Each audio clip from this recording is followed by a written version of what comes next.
Every matrix has infinitely many orthonormal bases for its row space. The SVD picks the one and only one that the matrix A maps directly onto an orthonormal basis of the column space, with no mixing. Today we'll see why this single alignment makes the SVD the ideal factorization in all of linear algebra.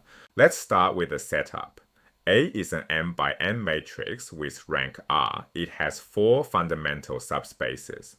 In R to the n, the row space has dimension R and the null space has dimension n minus R. In R to the m, the column space has dimension R and the left null space has dimension m minus R. The row space and the null space are orthogonal complements. So are the column space and the left null space. Together, these 4 subspaces fully describe how A moves vectors. The SVD provides 2 sets of orthonormal vectors. The right singular vectors, v1 through vn, live in Rn. The left singular vectors, u1 through um, live in Rm. Now here's the magic. The first RVs form an orthonormal basis for the row space. The remaining V's span the null space. The first RUs form an orthonormal basis for the column space, and the remaining U's span the left null space. 1 factorization, 4 perfect bases. Now for the central equation of the SVD. For I from 1 up to R, A times V sub I equals sigma sub I times U sub I. In words, the matrix sends each right singular vector, V sub I, directly onto the corresponding left singular vector, U sub I, scaled by the singular value sigma sub I. There is no mixing, no cross-coupling between different indices. For I greater than R, A times V sub I equals 0, because those V's live in the null space of A. So R singular values pair R of the V's with R of the U's, and the remaining vectors either collapse to 0 or sit unused over in the left null space. But here's the natural objection. Gram-Schmidt already produces orthonormal bases, so why isn't that enough?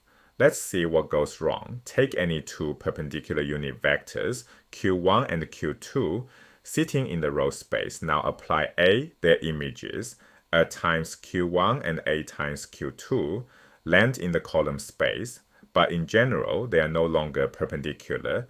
The matrix A couples them together. For example, with A equal to the matrix with rows 3, 0, and 4, 5.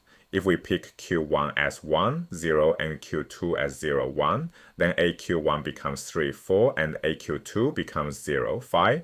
Their dot product is 20, not 0. The right angle is destroyed. The reason is simple. Gram-Schmidt operates within a single space. It has no awareness of what A does between spaces, so generic orthonormality dies the moment we multiply by A. We need something stronger, a basis specifically chosen so that A preserves the orthogonality. The fix is elegant. Choose the V's as eigenvectors of A transpose A. Then for any 2 such eigenvectors, the inner product of AV sub I with AV sub j equals V sub I transpose times A transpose AV sub j, which equals lambda sub j times V sub I transpose V sub j, and let is 0 whenever I differs from j. Orthogonality survives. The singular values sigma sub I are the square roots of those eigenvalues lambda sub I, and U sub I equals a V sub I divided by sigma sub I, automatically forming an orthonormal basis of the column space. Let's make this concrete with a specific example. Take A to be the 2 by 2 matrix with first row 3, 0, and second row 4, 5. To find the singular value decomposition, we first compute A transpose times A. Multiplying it out, the top left entry is 3 squared plus 4 squared, which is 25. The bottom right entry is 0 squared plus 5 squared, also 25. The off-diagonal entries are 3 times 0 plus 4 times 5, which is 20. So A transpose A equals the matrix with rows 25, 20, and 20, 25. Now we find its eigenvalues. Since this matrix has the form A, B, B, A, its eigenvalues are simply a plus B and a minus B. That gives 45 and 5. Taking square roots, the singular values are sigma 1 equals the square root of 45, which simplifies to 3 root 5, and sigma 2 equals root 5. For the eigenvectors, lambda equals 45 gives the direction 1, 1 normalized to 1 over root 2 times 1, 1. Lambda equals 5 gives the perpendicular direction, 1 over root 2 times negative 1, 1. These two vectors, v1 and v2, form the perfect orthonormal input basis for our matrix A. Now we compute the left singular vectors. The first one, u sub 1 equals a times y sub 1 divided by sigma 1. Multiplying a by v sub 1 gives 1 over square root of 2 times the vector, 3, 9. Dividing by sigma 1, which is 3 times square root of 5, simplifies to 1 over square root of 10 times the vector 1, 3. Next, u sub 2 equals a times v sub 2 divided by sigma 2. This works out to 1 over square root of 10 times the vector negative 3, 1. To confirm these are orthogonal, take their dot product. 1 times negative 3 plus 3 times 1, which equals 0. Perfect. Now we assemble the singular value decomposition. The matrix V holds V sub 1 and the V sub 2 as its columns. The matrix U holds U sub 1 and U sub 2 as its columns. Sigma is the diagonal matrix with 3 square root of 5 and square root of 5 on the diagonal.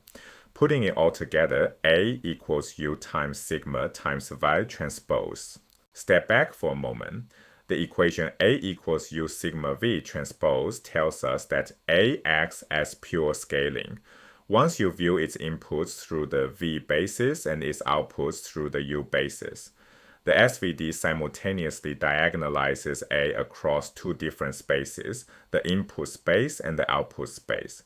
This is exactly why PCA, low-rank approximation, the pseudo-inverse, and least squares all reach for the SVD. Other factorizations give you orthogonality. The SVD gives you orthogonality that survives multiplication by A.